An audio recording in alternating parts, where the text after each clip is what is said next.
All right. Thank you for having me today. My name is Kim Rosario II. I have arthrogryposis, which is like my joints are all withered up, and I can't lift my arms high enough, but they look like T-Rex arms almost. And then my legs are stuck like in a sitting position because my knees are fused. But I don't let that get in the way of anything. I have a daughter.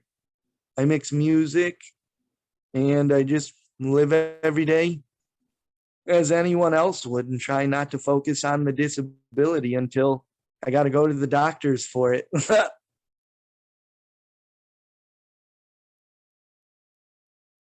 Inclusion to me is the core of what's necessary to be able to experience life. Because I look back on it, and any time where there was an obstacle with inclusion, it did make me feel like this just wasn't how life was supposed to be. Like after learning everything in school and seeing all the kids on the playground and stuff, or seeing people play football, it was like there has to be, even like on a small level, at every level, I guess you could say, with inclusion is just, yeah, it's necessary. It's without it, you're basically telling somebody that they're not them, like they're not a person, they're not seen as a person in the group of their peers.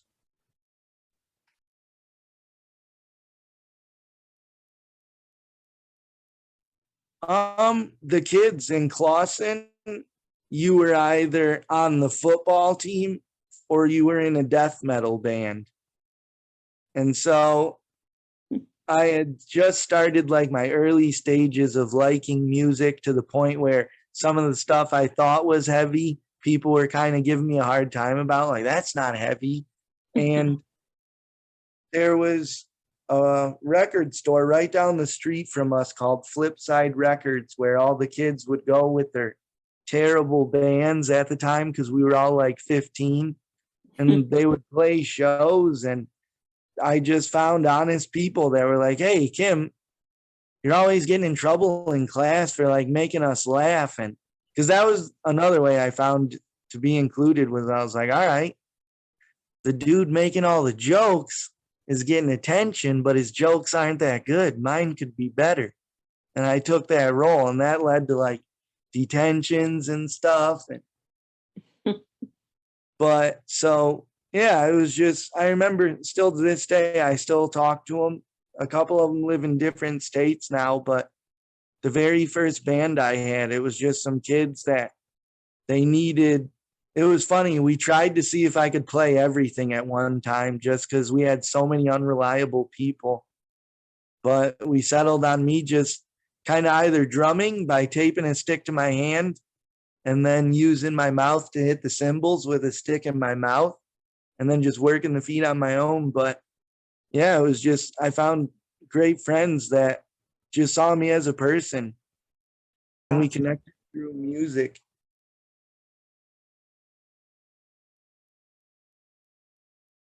I would say, like, see, that's tricky. That's something that I have always thought about, because it's like right off the top of my head, I go, it can't be forced. But then there's just some areas where there's just people that are just uneducated on it, or there's preconceived views to where these people are in wheelchairs, or these people can't speak in a way where we can understand them, so they're not part of what's necessary to make this town a town, you know? Yeah. So it's a little tricky. I would say there was a, I'm not sponsored or anything to pay to say this, but there was a program through the agency I received services through called the Customized Employment Program, that basically you went to like a vocational center like Judson's, for instance, or I think Mork was one of the locations where I could have done the test. And I think I ended up taking the test at Michigan Rehab Services, and it was you did a number of tasks, and they worked with you on what's the best work environment you could be in. And beyond that, that was it. Like, you got your interview and you did it, and they just took the training wheels, and it was great. Like, I think it helped a lot of people because I had already had work experience and I was looking for a job. So they had said, this is a new program.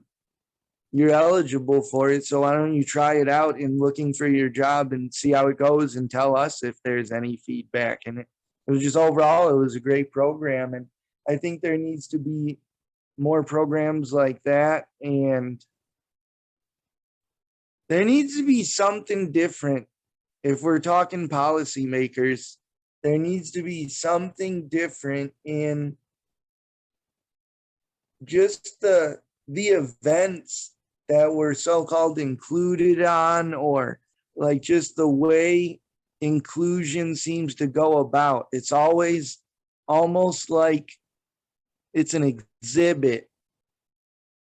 And they're like, hey, here's some people in some wheelchairs. You're not in a wheelchair. Why don't you talk to them and see if you have anything in common? And then it makes it awkward for those people who are in those situations because they're like, yeah, this is weird. It's like going to school with somebody and always seeing them and your parents being like, you guys should hang out. You guys should hang out. You just don't even know the person. To wrap that up, it would be, there just needs to be more attention in the ways we encourage inclusion, and there needs to be also an honest look at inclusion, because like,